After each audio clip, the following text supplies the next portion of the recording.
On va maintenant étudier le mode d'action de ces lymphocytes T dans cette réponse immunitaire qu'on a appelée réponse immunitaire à médiation cellulaire. Alors, pour cela, on va se baser sur le document 7 et 8 et expliquer le mode d'action de ces lymphocytes T pour combattre l'antigène. Et nous allons dire pourquoi on l'a appelé médiation cellulaire. Alors, donc, pour cela, donc, on va étudier le document, le premier document, qui est ce document-là. Donc, où on voit d'abord, regardez, on voit un virus. Un virus, c'est donc l'antigène. Notre antigène qui, comme vous le savez, ne peut pas proliférer sans la présence d'une cellule, car c'est un parasite. Il se multiplie en parasitant une cellule vivante, une cellule de notre corps. Donc, dès que le virus pénètre dans la cellule, on va l'appeler cellule infectée. Retenez bien ce terme, cellule infectée.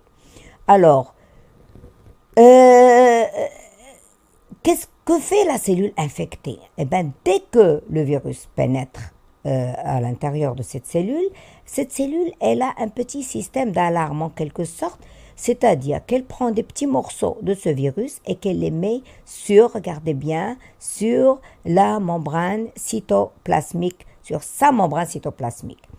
Alors, dès qu'elle fait cela, les lymphocytes T4 sont attirés par cette cellule infectée. Donc, ils viennent pour reconnaître l'antigène. Donc, vous allez me dire, c'est quoi ces lymphocytes T8? Alors, regardez. Alors, les lymphocytes T8, c'est un autre type de globules blancs qui reconnaissent la cellule infectée par l'antigène. C'est ça leur rôle. Donc, le rôle des lymphocytes T ne fabrique ni antigène, ni anticorps, ni rien. Ils font juste la reconnaissance d'une cellule infectée. Et par conséquent, eh ben, il va y avoir reconnaissance. Dès qu'il y a reconnaissance, cette cellule T8, elle devient activée. Regardez bien, elle devient activée. Alors, il y a une remarque très importante à savoir. C'est que cette lymphocyte T8, ce lymphocyte T8, il ne reconnaît pas le virus lui-même. Si on met le virus au contact du T8, il ne va rien se passer. Mais elle va reconnaître la cellule infectée. C'est pour ça qu'on a écrit ici, elles ne reconnaissent pas le virus tout court, mais la cellule infectée par le virus. C'est très important cela, vous devez le savoir.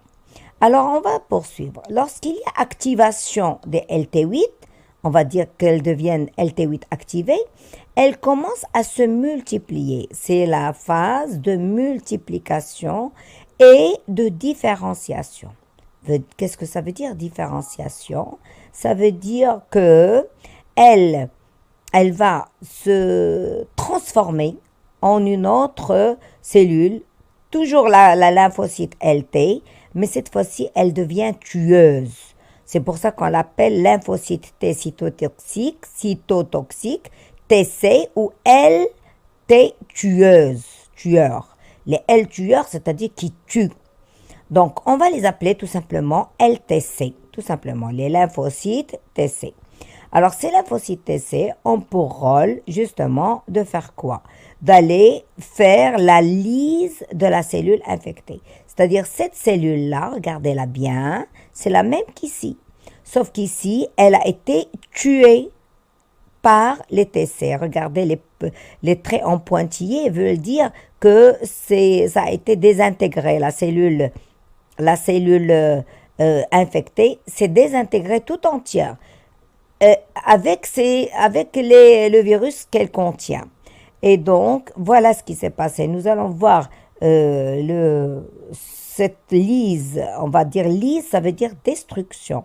Cette lyse, elle va se faire de la façon suivante. Regardez, ce sont les lymphocytes LTC, les lymphocytes tueurs, qui vont se mettre en contact avec la cellule infectée par un virus. Donc, c'est là la cellule infectée, c'est celle-là en blanc, toute grosse. Et qu'est-ce qui va se passer? Ici, on nous montre dans un schéma, qu'est-ce qui va se passer? Eh bien, le lymphocyte T, tueur, il va s'accoler à la cellule qui est infectée par le virus. Regardez le virus qui est là. Et là, c'est la cellule infectée tout entière. Qu'est-ce qui va se passer? Là, tout simplement, cette cellule tueuse va trouer, elle va produire, elle va faire un trou dans la cellule, dans la membrane cytoplasmique, et par la suite, elle va souffler son cytoplasme à l'intérieur de cette cellule infectée. Donc, et le cytoplasme qui contient bien sûr des enzymes et plein de produits tueurs. C'est pour ça qu'on dit cytotoxique, c'est-à-dire qui tue la cellule. Donc, toute la cellule, regardez bien, toute la cellule va être infectée, va être tuée, pardon. Pas seulement le virus, c'est pas le virus, mais toute la cellule va être tuée. Alors finalement, on va aboutir à la lyse de la cellule infectée ou destruction de la cellule infectée. Alors voilà, donc qui a tué le virus? C'est bien sûr la cellule, c'est-à-dire cette cellule-là qui est le lymphocyte LTC. C'est pour cela qu'on a dit que c'est une réponse immunitaire à médiation cellulaire. C'est la cellule qui a tué les cellules infectées. Ce sont les lymphocytes LT qui ont tué la cellule infectée. C'est pour cela qu'on a dit donc c'est une médiation cellulaire. Donc, pour le bilan, quel est le rôle des LT en général? Alors, on va remplir notre bilan. Dans certains cas, certains lymphocytes appelés quoi on va dire? Appelés lymphocytes T8. Ils sont activés et commencent à se multiplier et par la suite, elles se transforment en quoi? En lymphocytes LTC, c'est-à-dire les T tueurs, qui provoquent un orifice, l'orifice ça veut dire un trou, dans la membrane cytoplasmique de la cellule infectée par l'antigène, puis provoquent la destruction par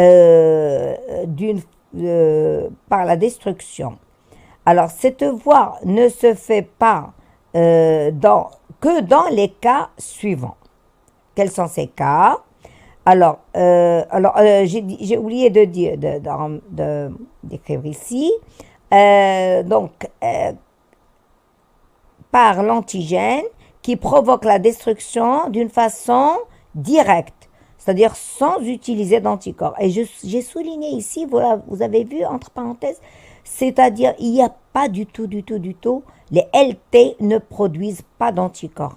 Elles tuent l'antigène d'une façon directe. Donc, cette voie ne se fait que dans les cas suivants.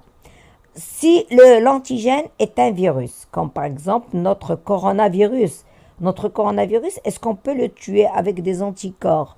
Non, il faut d'abord qu'il y ait des lymphocytes LT8 qui se transforment en LTC qui vont tuer les cellules donc respiratoires qui ont été infectées. Donc ça, d'une part. D'autre part, dans le cas où l'antigène est une bactérie intracellulaire. Regardez bien, il est écrit ici intra, c'est-à-dire à l'intérieur de la cellule, intracellulaire. Alors, comme quoi? Comme le bacille de Koch. Le bacille de Koch, qu'est-ce qu'il fait? Il entre dans la cellule et se cache là-dedans, comme fait le virus exactement, et commence à se multiplier à l'intérieur. Donc, lui aussi, c'est un parasite. Même si c'est une bactérie, lui aussi, il agit en parasitant les cellules des poumons. Donc, ils infectent ainsi les cellules. Et puis, le troisième cas, dans les cellules cancéreuses. Une petite parenthèse, vous savez que chaque personne peut produire une fois dans la vie ou plusieurs fois dans la vie des cellules cancéreuses comme ça. c'est nous qui en sommes les responsables. Eh bien, si on produit une cellule cancéreuse, eh bien, ce lymphocyte LTC va tuer cette cellule cancéreuse, étant donné que cette cellule cancéreuse, elle est considérée comme du non-soi, c'est-à-dire comme une cellule qui ne ressemble pas aux autres cellules normales du corps. Donc, le lymphocyte TC, il la tue directement. Alors, ceci dit, si le cancer n'est pas généralisé, n'est pas à un stade ultime, n'est pas à un stade avancé dans le cas, sinon, si c'est juste le début et la formation de la cellule cancéreuse, eh ben, les LTC peuvent la tuer sans problème. Alors donc finalement, on va dire cette réponse immunitaire qui fait intervenir des lymphocytes, elle s'appelle quoi? Eh bien, elle s'appelle réponse immunitaire spécifique à médiation cellulaire. Elle aussi, elle est spécifique, elle a toutes les caractéristiques des réponses immunitaires spécifiques à médiation humorale. C'est la même chose, sauf que celle-là, elle est à médiation cellulaire, c'est-à-dire pas d'anticorps. Alors pour terminer, nous allons faire une comparaison des deux réponses spécifiques très rapidement. Donc la réponse immunitaire humorale, c'est là. La réponse immunitaire à médiation cellulaire est là. Alors elle fait intervenir, celle-là, humorale, elle fait intervenir des lymphocytes B, alors que l'autre fait intervenir des lymphocytes T. L'autre, elle fait intervenir des substances chimiques appelées anticorps, alors que la réponse cellulaire, elle ne fait pas intervenir d'anticorps. Elle agit sur les antigènes indirectement en utilisant les anticorps, alors que là, elle agit sur les antigènes directement. Et là, elle est spécifique, acquise, lente et possède une mémoire. Et là, c'est la même chose. C'est une ressemblance qu'ils ont tous les deux. Elle est spécifique, elle aussi, acquise, lente et possède une mémoire. Pour finir, on fait une synthèse et on termine notre cours. Alors, notre synthèse. Face à une contamination à un antigène, l'organisme possède 3 types de réponses immunitaires. La première, c'est la réponse immunitaire non spécifique, qui se résume à l'inflammation et la phagocytose. La deuxième, c'est une réponse immunitaire spécifique à médiation humorale. Ça se fait grâce à l'action des lymphocytes B et des anticorps. La dernière, elle s'appelle réponse immunitaire spécifique à médiation cellulaire. Elle se fait grâce à l'action des lymphocytes T. Donc là, on a fini le cours. Plus tard, on va aborder un autre chapitre. Donc, à bientôt et au revoir.